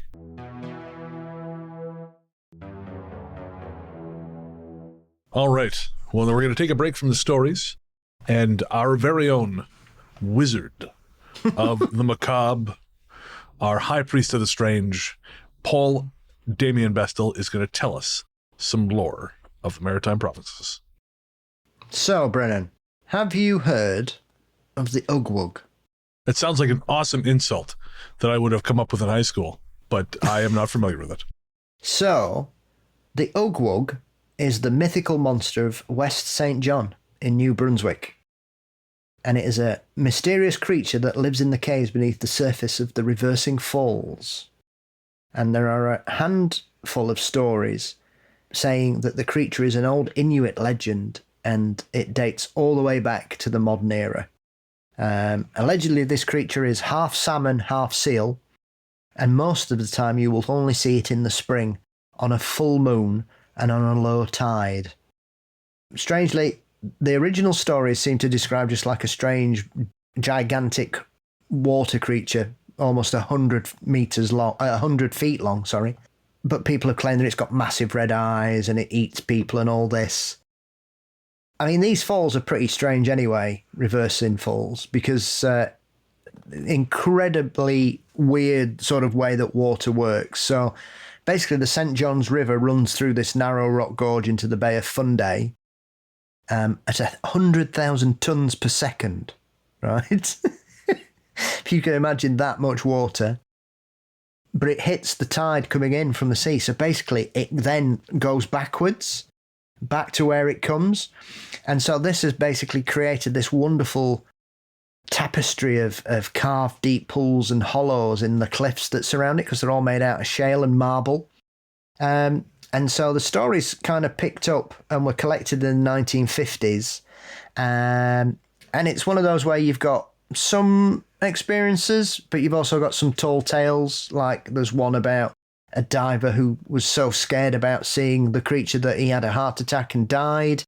And this is where you might think, I can tell this story's made up, because Allegedly, when the diver was brought to the surface, his hair had turned chalk white from the experiences of what he had seen at those murky depths. And what the man saw will never be known, for he refused to explain what he had seen and died through fright soon afterwards. I read about that. I hear about that in that Crash Test Dummies song. I know that's true. There was another one about a man whose body, he went for a swim in Lola Lake, which is nearby, and people believe that there's no bottom to Lola Lake as well, once again suggesting that there's some strange creatures that live at the bottom of it. His body was found halfway up the cliff, and nobody knows how he got there. So there is that. But people just say, is it really what people are describing? Because obviously if it's half salmon, half seal, that's not really something. It's a bit like the descriptions of the Lusca, if you know what the Lusca is. I do not. Well, the Lusca is a cryptid that lives in the Caribbean and lives in the famous blue holes. You know those beautiful blue holes they have out there? It's on Antigua, I think it is. Forgive me if I've misplaced those particular beautiful things. And obviously these are these incredibly weird sort of vertical caverns that have been created through erosion, and essentially they are both extremely beautiful and very dangerous. And in these blue holes is supposed to live the Lusca, which is allegedly a hybrid shark octopus creature. So it's got the head of a shark and the back of an octopi, so it's got all the tentacles and stuff. Sharktopus, yep. Yeah. However, people have realised, because people go missing in these caves all the time and their bodies aren't found. So there's something there, but obviously it's the Caribbean, so there's a chance it might be sharks. But they're not known for being very tidy eaters. Usually you can tell if a shark's eating something, shall we say? Because they don't eat bits. They don't eat every morsel, then there's always like bits left, like a leg with a shoe on it or something. People are now beginning to think that actually there might be something to the Lusca, and the reason people describe it looking like half shark, half octopus is that it's actually an octopus, because we now know that octopi can change their shape to essentially anything.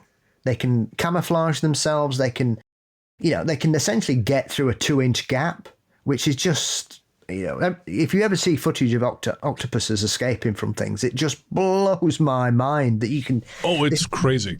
Massive thing can just get through the tiniest gaps. And so people are beginning to think, well, maybe there could be some form of aggressive carnivore octopus that exists in these areas, because we don't know that much, really.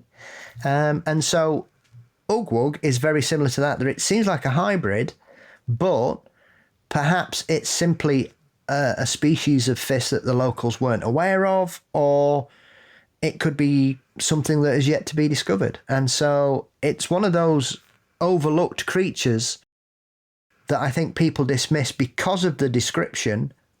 And my point is that they used to say that about the Lusca, and now the train of thought has changed to, well, perhaps it is a real creature. It's just people are seeing it in a certain shape in regards to it. And this might be the same thing with Ugwug. But that particular area all the way down, and I know one of our posters put on the Facebook group talking about the Gloucester sea serpent sightings a little bit further down down in New England.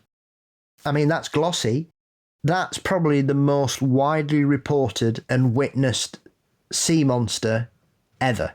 So that was seen for a period of at least 2 years by over 200 people, most of whom were experienced people of the sea, captains, harpoonists, whalers, merchants.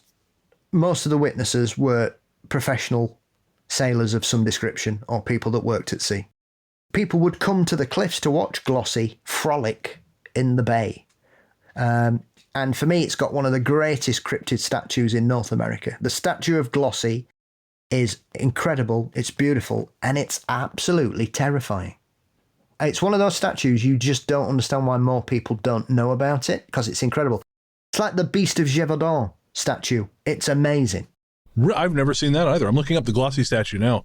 The glossy statue looks like it's just been put on a porch by somebody who's really into monsters. It's amazing. It's beautiful. Do you want to hear about one of the best true maritime mystery ship stories that most people don't know? You know I do. Have you heard of the MV Joyita? No, that is not at all familiar. Okay. So, the MV Joyita was an American merchant ship who was discovered in October 1955. And she was found adrift in the South Pacific 5 weeks after setting sail. She was on a journey that should have taken her 2 days at the most. Okay. And when she was found, as I say, it was 5 weeks later, she was listing to one side, and every single passenger and crew member had vanished. 25 people disappeared, gone, right? So when they found the ship, she was in really poor condition. Pipes were all corroded. The radio wasn't working as best as it could. But the ship was designed in such a way, like tugboats are, that it's virtually impossible to sink it unless you blow it up. So nobody really knows what happened to cause all the crew and passengers to abandon ship. So this ship left Samoa on the 3rd of October 1955, bound for another series of items. I think there were islands nearby called the Tokelau Islands, I think they were. It had some engine problems before it left, so it only had one functioning engine. It should have had two. And it had 16 crew, 9 passengers, including a government official, a doctor, a copra buyer and her family. And the cargo was medical supplies, timber, empty drums and food. Nothing, no precious cargo on it or anything. It was reported missing on the 6th. A 6-day search carried off, which involved Samoa, Fiji, the New Zealand Air Force, and also some British ships were asked to come along. And as I said, 5 weeks later, on the 10th of November, the ship Tuvalu, which was sailing through a similar area, spotted Joyita 600 miles west from where she should have been. And as I said, the ship was seen and it was listing heavily, and there was nobody there. And the cargo had vanished. It had all gone. When they found it, they realised that the ship had a large amount of barnacles on it, which would suggest that it had been listing for quite a while. The bridge had been smacked away. The deckhouse had some damage and broken windows. An awning had been pulled up. All the dinghies and life rafts were missing, but it also didn't have enough life jackets for everybody on board. The engines were covered with mattresses. The starter motor had missed. The pump had been rigged up to try and deal with it because obviously there was a lot of water on board. They found out that the radio had been set to international distress signals, but there was no SOS made. When they checked the wiring, they realised that the cable had actually been snapped. However, this had obviously happened quite a while ago because somebody had just repainted it and painted over it, so nobody could actually see it was broken, which meant that the radio had a range of 2 miles. All the clocks on board had finished at 10:25 at night. All the lights were on, but the logbook, the sextant, the chronometer, other navigational equipment, as well as all the guns on the boat were missing. But the doctor's bag was also found, which included a stethoscope, a scalpel, and 4 lengths of blood-stained bandages. There was still some fuel in the tanks. There's never been any evidence found to what happened to the crew, what happened to the cargo, where did they go, why were they taken, were they attacked, were they murdered, was it a mutiny? There is nothing. 25 people vanished, and nobody has ever been able to find out what happened to that crew and cargo. That is incredible. And people just don't talk about that case because there's another famous case that does the rounds that is a similar thing, and I'm trying to think what the name of it is. It's something like Orang Medan. Okay, I've heard that name. Now that's a completely fictitious story. Not one part of that story is true. None of it. Really? No. There was no ship under that name. There was no ship in the area. There was no crew. There was no captain attached to it. All the names and everything. All made up. All the pictures are fake. None of it's true. The only mention of it is in a United Nations dispatch, I think, from the United States ambassador talking about it. That is it. Every other aspect of that story is completely fictitious. So where does it come from? That's insane. A tall tale. I'll be damned. Never happened. But it's set at the same time as the Joiter. The Joiter is a real case. There are pictures of the ship. There was an inquiry. People have written books about it. I think there's a street because the doctor was from New Zealand, there's a street in New Zealand named after him in memory of him. So yes, I hope, good luck to anybody sailing over the weekend. Enjoy.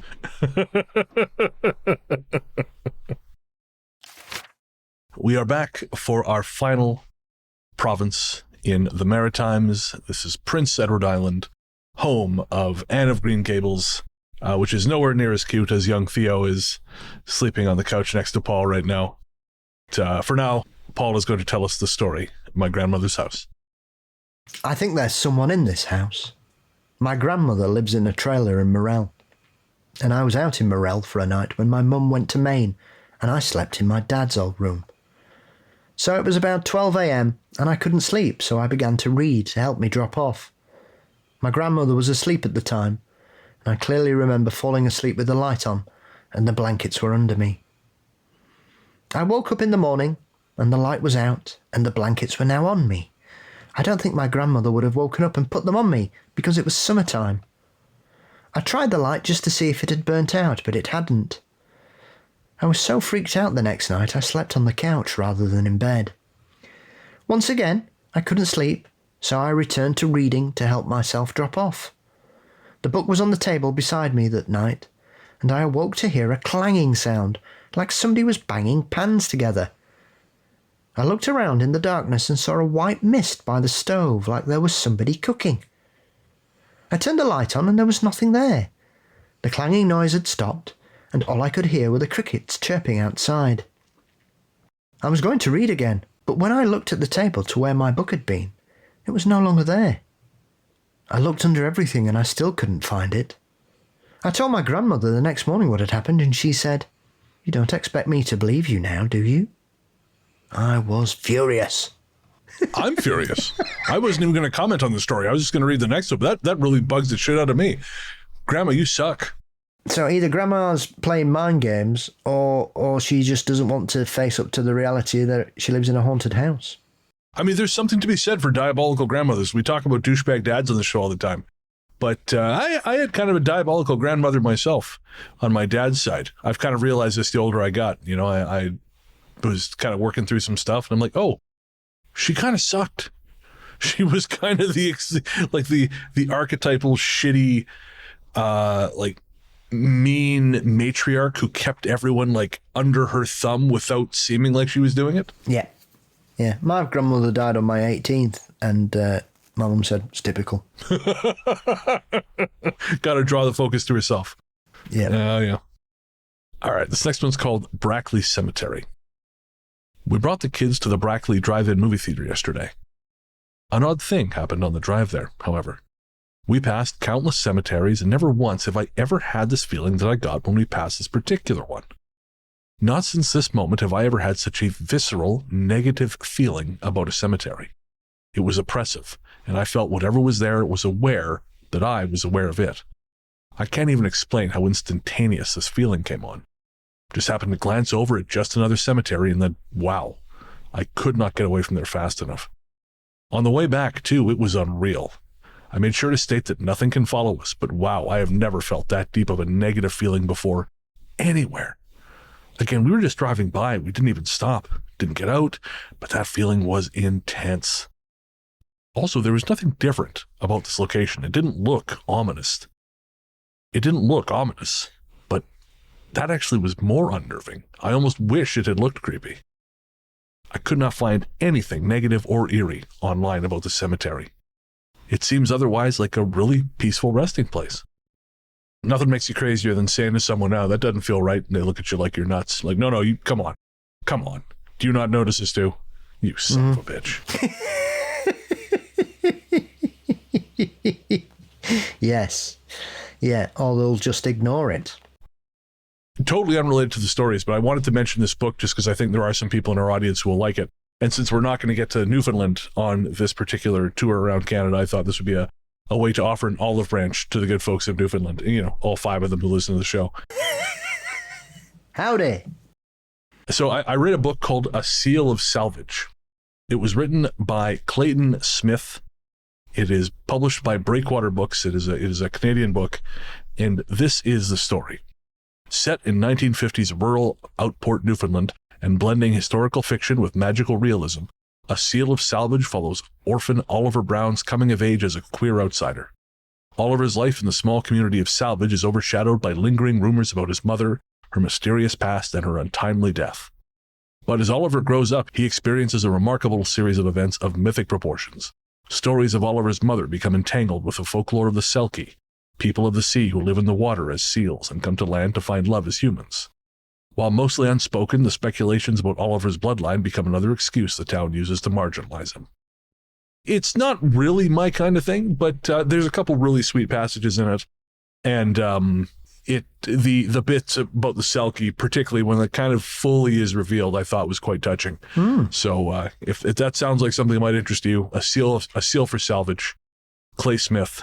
Again, you can get that, I think, pretty much anywhere you get your books, but it was published by Breakwater Books here in Canada. Cool. Yeah, it was a Selkie thing that kind of put me onto it. I was walking past it at the library, and I saw it there, and I saw Selkie, and I'm like, oh, what the fuck, why not?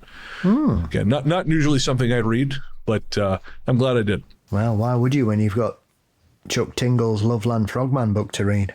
That's it, right? You got to prioritize these things. Oh, Hot for Mothman. Oh, what was the one I had? You know what? It's probably better if I don't read it. Never mind. I just remembered it was, yeah. Let's not dive into this too much more. Yes. Actually, Paul, I got to get as a bar manager and bartender, I must get your take on this particular cocktail. I forgot to bring this up in the part of the show based in Nova Scotia. Okay. So this is from a highly recommended cocktail bar in Dartmouth, Nova Scotia, called Dear Friend. So this drink is called the Milk Punch. So it has Hennessy, Plantaray 5-year-old, which I assume is rum, Fruit Loops, pineapple, lemon, tea, spices. That's it. What's the verdict? I'd have to taste it. I think sometimes when you list the ingredients, you think, but sometimes things that shouldn't work do. So might be nice. I'm not really a brandy drinker, to be honest. That's fair. Neither am I. But I have had the odd glass of Hennessy over the years, occasionally with a cigar. Maybe it's Christmas with a bit of cheese. Maybe. But yeah, it sounds... I mean, I just need to clarify. Fruit Loops. What are they? Oh, the cereal Fruit Loops. I presumed as much. I thought it was either going to be... Because over here, do you know what polos are? I do not. So they're mints with a hole in it. That's their catch. Oh, okay, yep. So they're called polo mints. The mint with the hole. Right? Right. So, but they do a fruit version of them. So fruit polos. So exactly the same, but they're obviously fruity flavoured instead of mint. Right. And so sometimes people call them Fruit Loops because they're a circle, not a loop. Well, I don't know, semantics, isn't it? Is it a loop? Is it a circle? Whatever. So yeah, but I presumed it would either be the cereal or that. So that sounds interesting. I suppose it gives you a bit of a crunch. So I would imagine that there must be something in there that when you and it kind of flavours kind of explode in your mouth. So I'd like to try that. Okay, so we got a cautious maybe. Folks, you write in, you tell me, what do you think? Does that sound like something you'd try? I would drink just about everything as long as I'm not allergic to it, I will try drinking just about anything once. So I would certainly try it. I bet you wouldn't drink Carlin. Chuff for you now. Ugh. What's Carlin? Dog piss. Sorry, lager. Oh, well, I mean, beer. Yeah, no, it's bad beer is bad beer. I don't need to. I drank enough of that shit in my 20s. Yeah, you can judge a person by that if they drink that. That's like Wildcat or Dynamite or TNT here in Canada. You're drinking that. I don't think I'm allowed to let you say that as a Canadian. I think they're going to run me out of the country. They're going to force me to go live down south if I let you malign, even though Molson's garbage beer. I just feel like they're still going to force me out if I don't say something. We once got given a massive promotion by Molson, and it's probably, I mean, I've drank a lot worse. I've drank better. It's not the worst alcoholic beverage I've ever had. But they sent us 150 cases of Molson. Yeah. Right? That's a lot of bottles for a drink that nobody in Yorkshire wants to drink. And I think we could have basically given them away and people would have asked for the money back. People just didn't want it. It wasn't Molson Ice, by the way, by any chance. It certainly was. It was. Oh, man. Okay, well, yeah, no. That's why they had to give it away to you fuckers. The very first house party I had when I moved out of my mom's place, one of my friends bought a 6-pack of Molson Canadian Ice. The remaining 5 of them sat in my fridge for a year until I just poured them down the drain.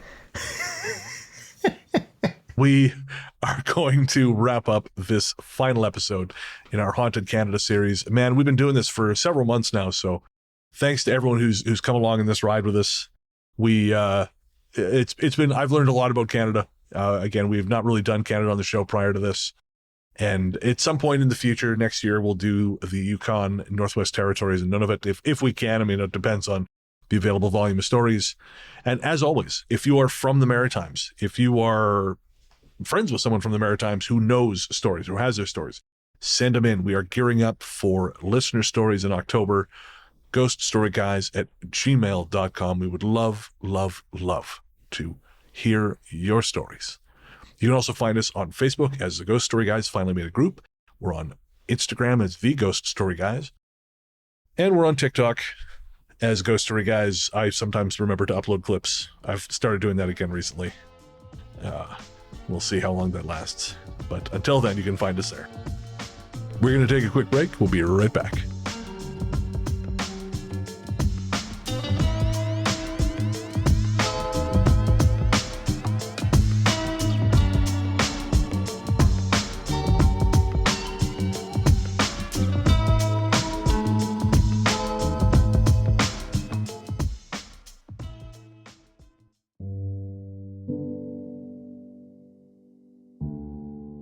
Hey there, listeners.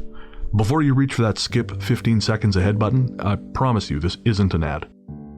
We wanted to take a minute to talk to you about mental health. On this show, I've always tried to be as honest and open as possible about my struggles with depression and anxiety, because even though we've come a long way towards acknowledging the very real damage these things can do, there is still way too much lingering stigma about reaching out for help. And when you start to feel like there's no help, it's easy to start feeling like there's no hope. But Paul has joined me today to remind you there is always hope and there's always help. We're not going to try and talk you out of self-harming right now, because we know that's not how it works. Instead, what we wanted to do was tell you something now and hope that should things get bad, you'll remember it and make a phone call or send a text message before you make any permanent decisions. As someone who knows all too well just how important mental health can be, it's never too late to reach out. In Canada, the number to call is 133-456-4566. In the USA, the new number to call is 988. That's 988.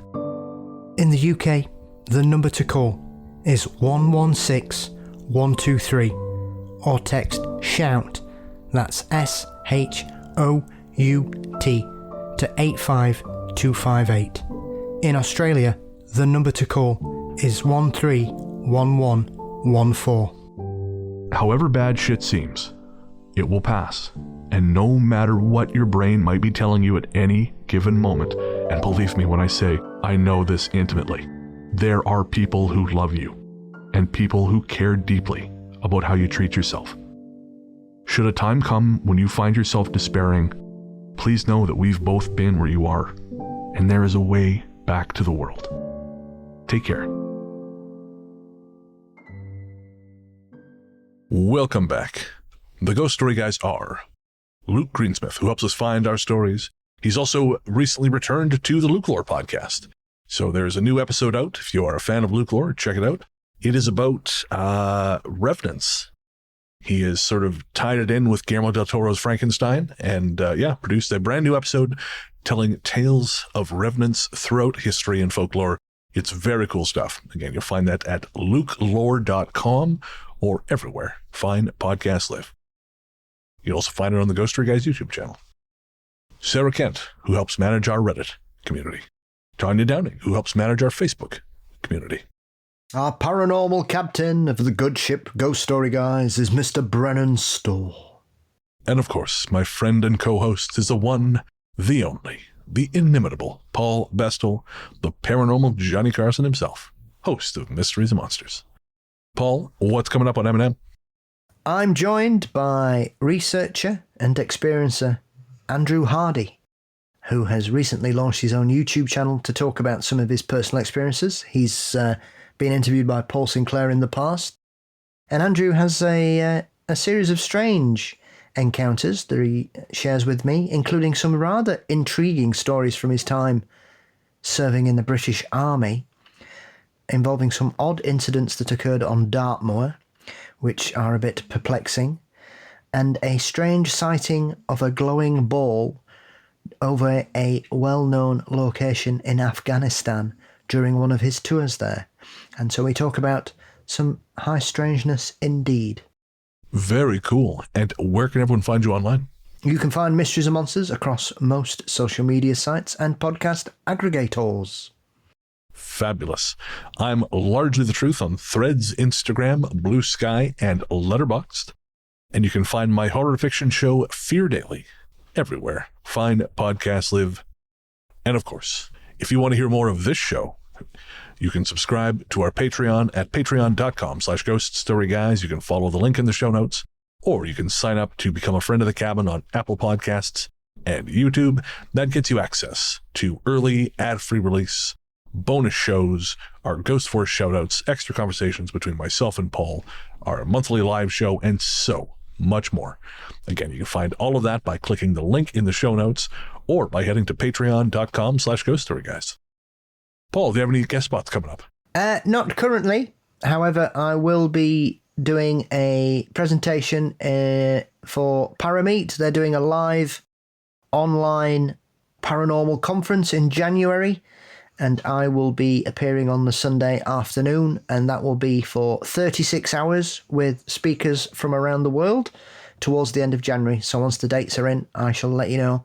And we'll see what happens. But yes, that's the only thing coming at the moment. Very cool. I was recently on an episode of Where Did the Road Go? We talked about dreams. It was a really great conversation with myself, Soraya, Natalie, and Matt Festa. And I believe that is now publicly available. So you can check that out at Where Did the Road Go? Or wherever you get your podcasts.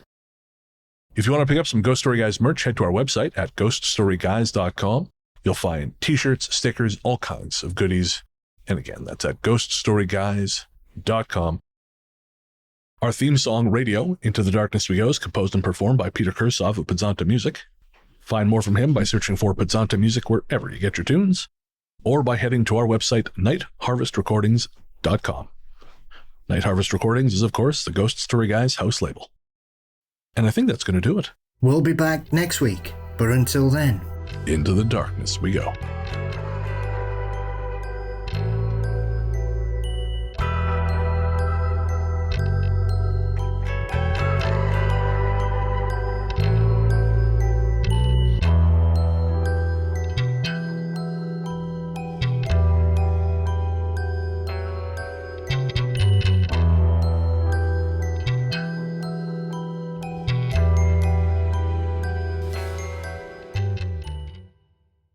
it is addictive, as long as you can cope with being told the same thing 10 times at a show. Well, I swear to God they do that because they assume most people are watching it like this, looking at their phones. Yeah, the age requirement to understand the references in this show is just going up and up and up. We're never going to reach the youth this way, Paul. Actually, before I tell the next Forerunner story, I had something happen that was kind of nice. So when I first moved into this building late last year, it was in December, we had a crazy series of blizzards. And one night I came home, probably from a movie, and it was snowing like a bastard. And there was this SUV parked in the parking lot, kind of behind a line of other cars. There was a woman standing next to it looking very concerned. No one else seemed to be stopping. So I stopped to check on her. And she said that her husband was not well. He was in the car, and she was going to get some medicine from the drugstore, but the car had just died. Now, I didn't have any jumper cables. They didn't have any jumper cables. The handful of people I know here didn't have any jumper cables, but obviously you can't leave them there. So I went and got jumper cables from an all-night garage, gave them a jump, sent them on their way, and didn't think too much of it. Went home and did my thing. Well, it turns out they're my neighbors. I didn't know this at the time, but they live just down the hall from me. So every now and again, I'll see them. They've got a couple kids. They got a boy who's maybe like 10, 12, and they got a girl who's maybe 6 or 7. And then a couple days ago, maybe a week ago, I was coming up from the basement in the elevator with a group of other residents. And it must have been after school, because when we got up to the lobby, the kids were standing waiting to get on the elevator with a bunch of their friends. And so obviously they kind of know me by sight. So I, waved and said hello. And I asked if they wanted to get on. They said they would wait to get the next one. But as the doors were closing, the little girl looked at her friend and said, "He helped my mom and dad." And it was just a really nice moment. Yeah, it's heartwarming, mate. Yeah. Like with obviously what is now, I understand the autism. Sometimes it feels, for me at least, like I'm like 2 or 3 channels over from the rest of the world. So sometimes it's easy to kind of move through the world like you're just not there. But little moments like that are very nice. Yeah, absolutely.